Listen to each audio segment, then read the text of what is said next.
other strategic centers have been liberated, but the battle for the Philippines is not yet finished. On northern Luzon Island, American troops move up the enemy-infested Villa Verde Trail. By their side march Filipino patriots carrying food and ammunition. Here in the mountains around San Nicolas, the Japanese are dug in.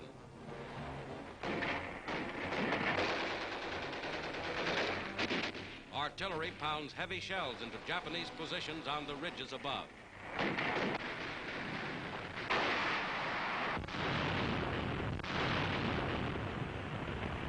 Now the mortars.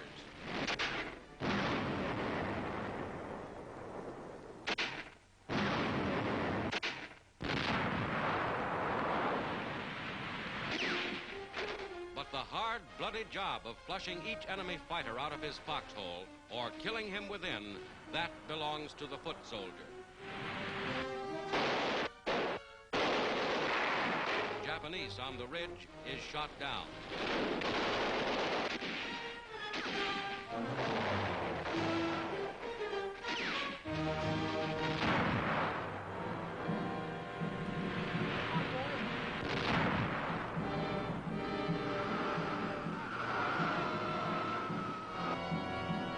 This position is won.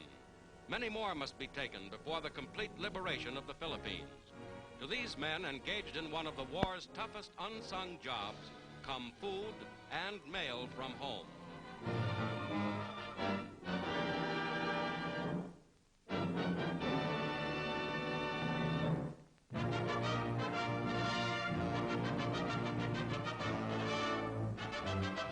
President Harry S. Truman, walking to the White House from his temporary official home just down the street, takes over full direction of his vast executive duties.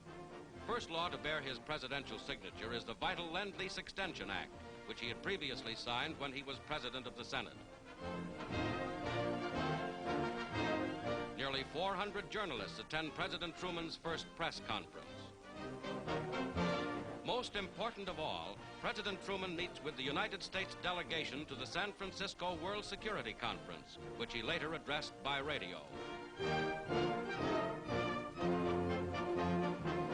Meanwhile, delegates from the United Nations arrive at San Francisco for the opening of the historic meeting. Prime Minister Jan Christian Smuts represents the Union of South Africa. From Russia come military and government advisors of the Soviet delegation.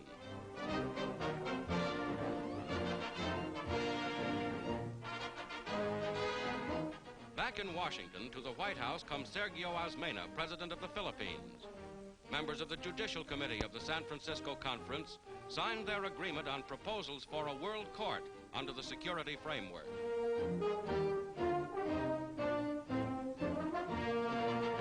Among principal delegates stopping to visit with Mr. Truman is Georges Bidault, French Foreign Minister.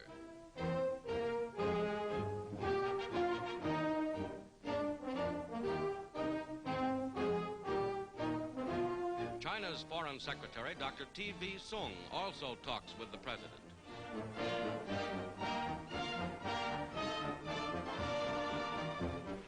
To Washington's National Airport, a United States transport brings Soviet Foreign Commissar Vyacheslav Molotov, who will head his nation's delegation at San Francisco. Secretary of State Stettinius welcomes Mr. Molotov.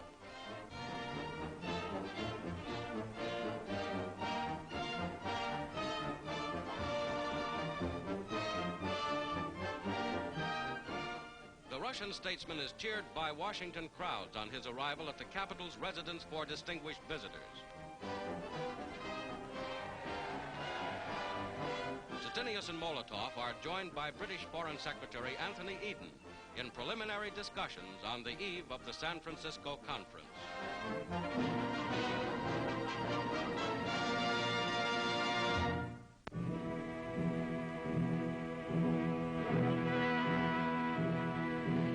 Manpower in China.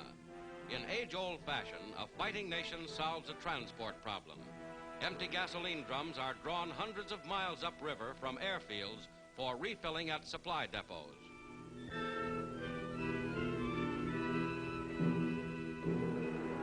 The rivers of China fulfill their wartime role. with thousands of workers contributing their labor to the battle against their country's enemy.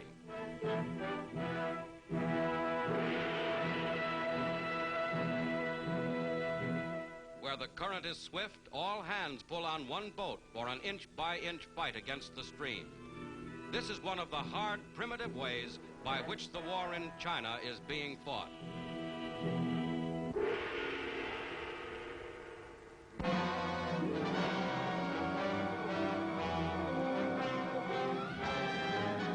German cities, a sea of ruins, graphically show how the Nazi leaders have dragged their own country down with them into utter chaos as they persist in a war hopelessly lost to the Allied armies which are cutting Germany to pieces.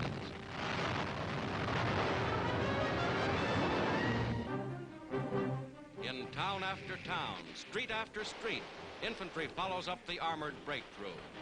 As the Battle of Germany nears its inevitable end, the full, grim meaning of present-day warfare is brought home to the German people.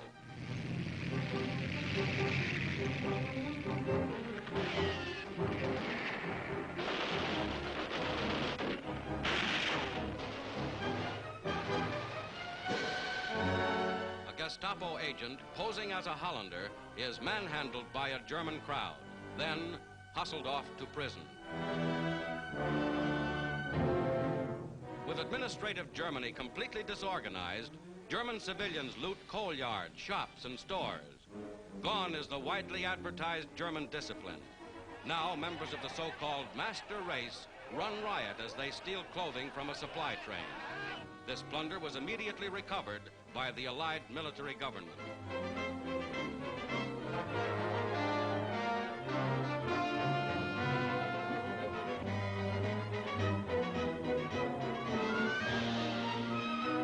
In a castle of 300 rooms, Americans find a German princess, indignant because Americans have been quartered in her palace. The Princess Valerie Marie of Schleswig-Holstein and her husband, Prince Arenberg, seem stunned by the swiftness of events. Here are slave workers, Czechs, Belgians, French, Poles from all over Europe, forced to work long hours under unspeakable conditions for the hated Nazis. Each wears a slave number tattooed on her arm.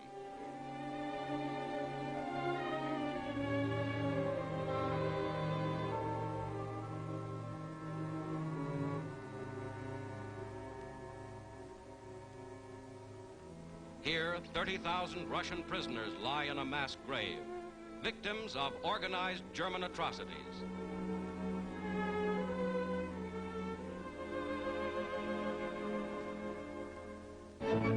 Liberated by the American armies, surviving Russian prisoners greet their allies with open arms and overflowing joy.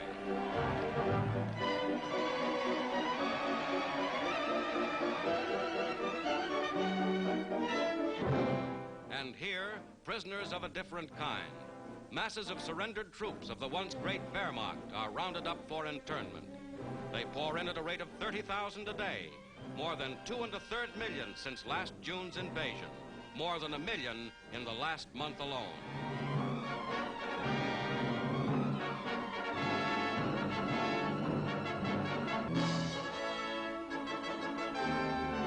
American commanding officers of the 1st, 3rd, 7th, and 9th Armies meet with their group commander, General Omar Bradley, for a significant ceremony as Allied troops plunge straight across Germany for the junction with the Soviet armies. Up over a beaten, chaotic Germany is raised the American flag.